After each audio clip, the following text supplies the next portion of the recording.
12 ऐसे कर्म जो आपका अगला जन्म निर्धारित करते हैं। किन किन कर्मों से अगले जन्म में क्या क्या योनि मिलती है। गीता में भगवान श्री कृष्ण ने यह कहा है कि आत्मा अजर और अमर है।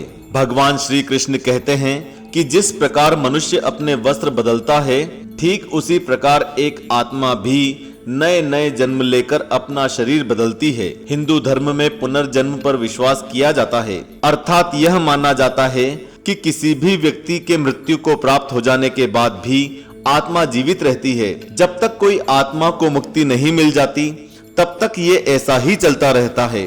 भगवान विष्णु द्वारा उनके वाहन गरुड़ को दिए हुए ज्ञान, जो कि गरुड़ पुराण के नाम से रचित है, उस पुराण में भी आत्मा के बार बार जन्म लेने का जिक्र सुनने को मिलता है। पृथ्वी को मृत्यु लोक भी कहा जाता है। जो भी जीव इस मृत्यु लोक में जन्म लेते हैं, उनका मरण निश्चित होता है और मृत्यु के बाद पुनर्जन्म होना तय है। कहा जाता है कि इंसान का अगला जन्म उसके पिछले जन्म के कर्मों के हिसाब से ही होता है और मृत्यु भी उसके कर्म पूरे भोगने पर ही होती है। कहा गया है कि जीवन में किए गए कर्म के आधार पर ही हर मनुष्य का अगला जन्म 84 लाख योनियों में से किसी एक योनि में होता है। हिंदू धर्म के महान ग्रंथ गरुड़ पुराण में अनेक तरह के पाप एवं उनसे मिलने वाली सजा के बारे में बताया गया है। ऐसी मान्यता है कि जीव की मृत्यु के पश्चात नरक में सजा भोग लेने के पश्चात आपको कौन सी सजा सबसे खतरनाक लगी, वीडियो देखने के बाद, या कौन सा पाप नहीं करना चाहिए, कमेंट करके बताएं। गरुड़ पुराण के अनुसार किसी भी पराई स्त्री से संबंध बनाने वाला इंसान नरक में जाता है। नरक में उसे कई दंड भोगने पड़ते हैं और फिर इन सब के बाद उसे एक के बाद एक कई जन्म मिलते हैं। ऐसा जीव सबसे पहले भेड़िया बनता है और फिर एक कुत्ते के रूप में जन्म पाता है। इन सब के बाद वह सियार, गिद्ध, सांप और कौवा बनता है। अंत में इन सभी जन्मों को भोगने के बाद उसे बगुले का जन्म मिलता है और फिर उसे समाप्त करने के पश्चात ही उसे मनुष्य योनि में जन्म मिलता है। किसी भी स्त्री के साथ अगर कोई मनुष्य जबरदस्ती संबंध बनाता है या फिर उसका बलात्कार आदि करता है, तो उसे भी नरक भोगने के बाद कई योनि में जन्म लेने के पश्चात मनुष्य योनि में उसका जन्म किन्नर के रूप में होता है। गरुड़ पुराण में इस बात का भी वर्णन है कि अपने बड़े भाई का अपमान करने वाला व्यक्ति या फिर समाज के सामने बड़े भाई को नीचा दिखाने वाले को अगले जन्म में एक कोंच नाम के पक्षी के रूप में जन्म लेना पड़ता है। इस जन्म को वह 10 वर्षों तक भोगता है और उसके बाद ही उसे मनुष्य के रूप में जन्म मिलता है।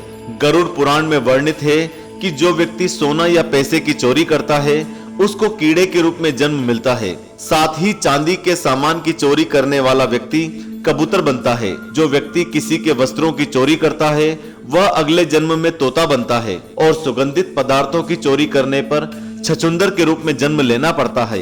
कहा गया है कि अगर अपराध चोरी से बड़ा हो तो जीव को योनि और भी भयंकर प्राप्त होती है।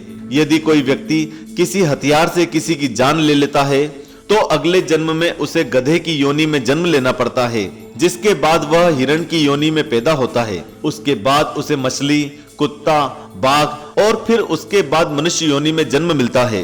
देवताओं और पितरों को असंतुष्ट रखकर मरने वाला व्यक्ति 100 वर्षों तक कौवे की योनि में रहता है। इसी कारण की वजह से कहते हैं कि श्राद्ध कराते समय कौवे को अवश्य भोजन कराएं, ताकि पितृगण संतुष्ट हो सकें। गरुड़ पुराण में ऐसा कहा गया है कि इंसान का अगला जन्म उसकी चाहत और प्रवृत्ति के आधार पर भी होता है। इसका ये अर्थ है कि आपकी चाहत व प्रवृत्ति के आधार पर ईश्वर अगले जन्म में आपको उसी के अनुकूल शरीर प्रदान करते हैं। उदाहरण के रूप में देखा जाए तो अगर किसी व्यक्ति की चाहत लगातार कुछ न कुछ खाने की रहती है और सदा भोजन के बारे में सोचते रहते हैं, तो अगले जन्म में हो सकता है कि पालतू सुअर के रूप में जन्म मिले जो सदैव खाते रहते हैं।